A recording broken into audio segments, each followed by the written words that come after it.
Hello students, welcome back to our channel కోటి మీ సేవ. So previous వీడియోలో నేను పాస్వర్డ్ ఎలా జనరేట్ చేసుకోవాలి, web options step by step process ఎలా అప్లై చేసుకోవాలని చెప్పేసి ఒక వీడియో చేయడం జరిగింది. ఆ వీడియో కనుక మీరు మిస్ అయితే డిస్క్రిప్షన్లో ప్రొవైడ్ చేస్తాను, ఎండ్ కార్డ్స్లో ఇస్తాను, ఐ కార్డ్స్లో ఇస్తాను. మీరు అక్కడి నుంచి చెక్ చేసుకోండి మీరు పాస్వర్డ్ ఎలా జనరేట్ చేసుకోవాలి, వెబ్ ఆప్షన్స్ ఎలా ఇవ్వాలి అని చెప్పేసి ఆ వీడియో చూసి మీరు జాగ్రత్తగా పెట్టుకోండి. అయితే ఈ పాస్వర్డ్ జనరేట్ చేసుకుని లాగిన్ అయ్యి వెబ్ ఆప్షన్స్ పెట్టుకునే ముందు మనకు తెలియాల్సిన రెండు విషయాలు: పాలిటెక్నిక్లో ఎలాంటి కోర్సులు ఉన్నాయి, ఏమేమి కోర్సులు ఉన్నాయి, వాటి యొక్క కోడ్స్ ఏంటి, అండ్ ఏ కాలేజ్ కోడ్ ఏంటి, ఆ కాలేజ్ ఎక్కడుంది అనే కాలేజ్ లిస్టు. ఈ రెండు మెయిన్ ఇంపార్టెంట్ అనమాట. మనం పాలిసెట్లో ఏ కాలేజ్ పెట్టుకోవాలన్నా, ఆ కాలేజ్లో ఏ కోర్సులు ఉన్నాయి ఏంటి తెలియాలన్నా ఈ కావాలి. అండ్ అసలు పాలిటెక్నిక్లో ఉండే కోర్సుల లిస్టు, బ్రాంచెస్ తెలియాలన్నా మనకి ఇవి కావాలన్నమాట. సో అందుకే ఇప్పుడు నేను మీకు చూపిస్తాను. మెయిన్ సైట్ అయితే ఓపెన్ చేసిన తర్వాత ఇక్కడ మీకు లిస్ట్ ఆఫ్ కోర్సెస్ అని ఉంది కదా, దాని మీద క్లిక్ చేయండి. క్లిక్ చేయగానే మీకు ఈ విధంగా మీ యొక్క కాలేజెస్ కోర్సెస్ యొక్క లిస్ట్ అనేది కనబడుతుంది అనమాట. సో ఇక్కడే ప్రతి ఒక్కటి కూడా రాసి ఉంటుంది. సో బ్రాంచ్ కోడ్ దగ్గర ఏమో మీరు అప్లై చేసేటప్పుడు వెబ్ ఆప్షన్స్కి ఆ కోడే కనబడుతుంది, అక్కడ బ్రాంచ్ నేమ్స్ కనిపించవు. సో కాబట్టి దీన్ని బట్టి మీరు చెక్ చేసుకోవచ్చు అనమాట. ఒకవేళ మీరు కనుక ఎలక్ట్రానిక్స్ అండ్ ఇన్స్ట్రుమేషన్ ఇంజనీరింగ్ కనుక చేయాలనుకుంటే దాని యొక్క కోడ్ వచ్చేసరికి బ్రాంచ్ కోడ్ ఏఈఐ అనమాట. ఆర్టిఫిషియల్ ఇంటెలిజెన్స్ యొక్క branch code AI, artificial intelligence and machine learning యొక్క branch code AIM, automobile engineering యొక్క branch code AUT, cloud computing and big data యొక్క branch code CCB, communication and computer networking యొక్క branch code CCN, civil engineering యొక్క branch code CIV, computer engineering and branch code CME, అదేవిధంగా electronics and communication engineering యొక్క branch code ECE, electrical and electronics engineering యొక్క branch code triple E, mechanical engineering యొక్క branch code MEC, అదేవిధంగా mining engineering యొక్క branch code MIN.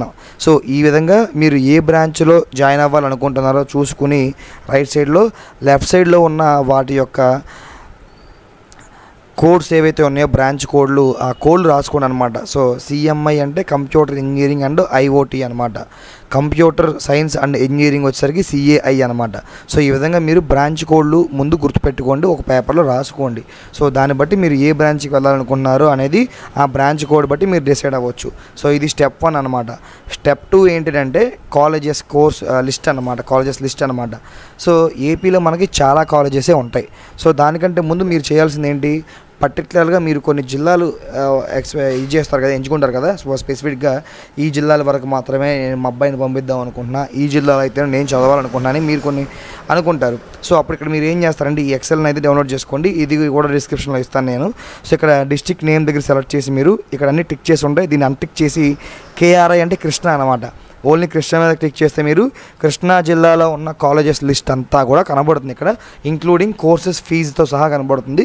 And seats ఎన్ని ఉన్నాయో కూడా కనబడతాయి అన్నమాట. అండ్ ఇంకోటి దీంట్లో చాలా ఇంపార్టెంట్, ఇన్స్టిట్యూట్ కోడ్ మనకి చాలా ముఖ్యం.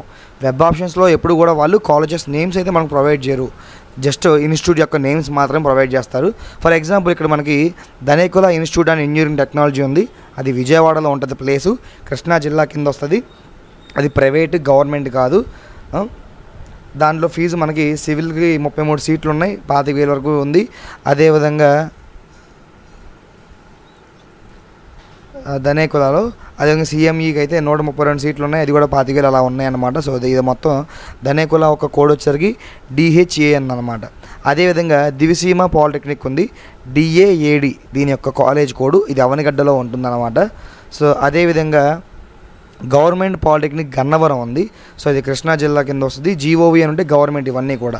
లేదు మీరు ఓన్లీ గవర్నమెంట్ కాలేజెసే కావాలనుకోండి, ఇక్కడ కాలేజ్ టైప్ దగ్గర అన్టిక్ చేసి గవర్నమెంట్ మీద మాత్రం టిక్ చేస్తే మీకు కృష్ణా జిల్లాలో ఉన్న గవర్నమెంట్ కాలేజెస్ లిస్ట్ అంతా కనబడుతుంది. సో పెద్దాపురంలో ఒకటి ఉంది, మచిలీపట్నంలో ఒకటి ఉంది, గన్నవరంలో ఒకటి ఉంది, కలిదిండ్లో ఒకటి ఉంది, నందిగాంలో ఒకటి ఉంది, విజయవాడలో ఒకటి ఉందన్నమాట. సో ఇలా కాకుండా మనకి ప్రైవేట్, గవర్నమెంట్ అన్నీ మిక్స్ అయ్యి కనిపించాలని సెలెక్ట్ ఆల్ మీద క్లిక్ చేసి ఓకే క్లిక్ చేయగానే మనకి సెలెక్ట్ ఆల్ కనబడుతుంది. తర్వాత బ్రాంచ్ వైజ్ కూడా మనం ఇక్కడ దీన్ని డివైడ్ చేసుకోవచ్చు. మనకి ఓన్లీ ఇక్కడ ఏ బ్రాంచెసే కావాలని టిక్ చేస్తే ఓన్లీ ఏ బ్రాంచెస్ ఉన్న కాలేజెస్ కనబడుతుంది అనమాట.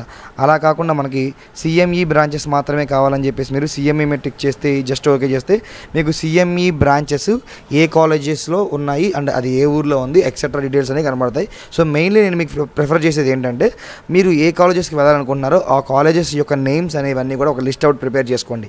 ఆ లిస్ట్ అవుట్ని తీసుకొచ్చి ఇక్కడ పేస్ట్ చేసి మీరు ఆ కాలేజెస్ యొక్క కోడ్స్ ఏవైతే ఉన్నాయో వాటిని మీరు ఇక్కడ నోట్ చేసుకోండి అనమాట. For example Amrit Sai institute ఉంది, దాని కోడ్ వచ్చేసరికి ASIP అనమాట. ధనేకుల ఉంది DHAN, Diviseema polytechnic DVAD, government polytechnic GNVM, Sri Jyothi polytechnic JPKP, అదేవిధంగా Nuzvid polytechnic NGVD, RK college of engineering Ibrahimpatnam RKCE, Usharama college URCE. So ఈ విధంగా మీరు ఇక్కడ కాలేజెస్ కోర్స్ అన్నీ కూడా మీరు ఇక్కడ గ్యాదర్ చేసుకోండి. అండ్ మీరు వెళ్ళాలనుకున్న బ్రాంచ్ యొక్క కోర్స్ అన్నీ కూడా ఇక్కడ గ్యాదర్ చేసుకోండి. సో ఈ విధంగా ఒక లిస్ట్ అవుట్ మీరు ప్రిపేర్ చేసుకుని first college name and second college యొక్క కోడ్ అండ్ థర్డ్ వన్ ఆ బ్రాంచ్ యొక్క కోడ్ ఇవన్నీ కూడా మీరు ప్రిపరేషన్ అయ్యి వెళ్ళి వెబ్ ఆప్షన్స్ పెట్టుకుంటే ఎగ్జాక్ట్లీ మీ యొక్క వెబ్ ఆప్షన్స్ అనేవి 5 to 10 minutes క్లోజ్ అయిపోతాయి అనమాట. ఇన్ కేస్ మీరు అలా చేయకుండా వెబ్ ఆప్షన్స్ ఓపెన్ చేసుకుని మీరు ఇవన్నీ సెర్చ్ చేయాలంటే చాలా రిస్క్ ఫేస్ చేయాల్సి ఉంటుంది. సో ఎందుకంటే ఇది ఎంసెట్లా కాదు, కౌన్సిలింగ్ వెబ్ ఆప్షన్స్ అనేవి చాలా డిఫికల్ట్గా ఉంటాయన్నమాట. సో మీకు ఆల్రెడీ నేను మీకు వెబ్ ఆప్షన్స్ యొక్క వీడియో అయితే పెట్టాను కదా. సో ఈ విధంగా అయితే ఉంటుంది అనమాట. ఇక్కడ వెబ్ ఆప్షన్ పెట్టేటప్పుడు మీరు ఏంటంటే ఇలా మీరు నెంబర్ ఆర్డర్స్ అయితే ఇవ్వాల్సి ఉంటుంది. సో ఇక్కడ కన్ఫ్యూజ్ అయ్యే ఛాన్సెస్ చాలా ఎక్కువగా ఉంటాయి. అది ఎంసెట్ అనుకోండి జస్ట్ డ్రాగ్ అండ్ డ్రాప్ అనమాట. సో లెఫ్ట్ సైడ్లో కాలేజెస్ మొత్తం డ్రాగ్ చేసి రైట్ సైడ్లో డ్రాప్ చేస్తే మీకు వెబ్ ఆప్షన్స్ అనేది తీసేసుకుంటుంది. బట్ ఇది అలా కాదు, నెంబర్ సీక్వెన్స్ అనేది ఆర్డర్లో ఇవ్వాలి. ఇన్ కేస్ మీరు రిపీటెడ్ నెంబర్ ఇచ్చినా డూప్లికేట్ నెంబర్ ఇచ్చినా మొత్తం స్పాయిల్ అయిపోద్ది, మళ్ళీ ఫస్ట్ నుంచి చేయాల్సి ఉంటుంది. సో కాబట్టి అలాంటి ప్రాబ్లం మీరు ఫేస్ చేయకముందే కాలేజ్ కోడ్ మీ గ్రూప్ కోడ్ అనేది క్లారిటీతో మీరు ఉంటే కనుక చాలా సింపుల్లీ ఈజీగా మీ యొక్క పాలిసెట్ యొక్క వెబ్ కౌన్సిలింగ్ అనేది కంప్లీట్ అయితే అయిపోతుంది. సో ఏమైనా డౌట్స్ ఉంటే కామెంట్లో తెలియజేయండి. మరికొన్ని అప్డేట్స్కి ఛానల్ సబ్స్క్రైబ్ చేసుకోండి.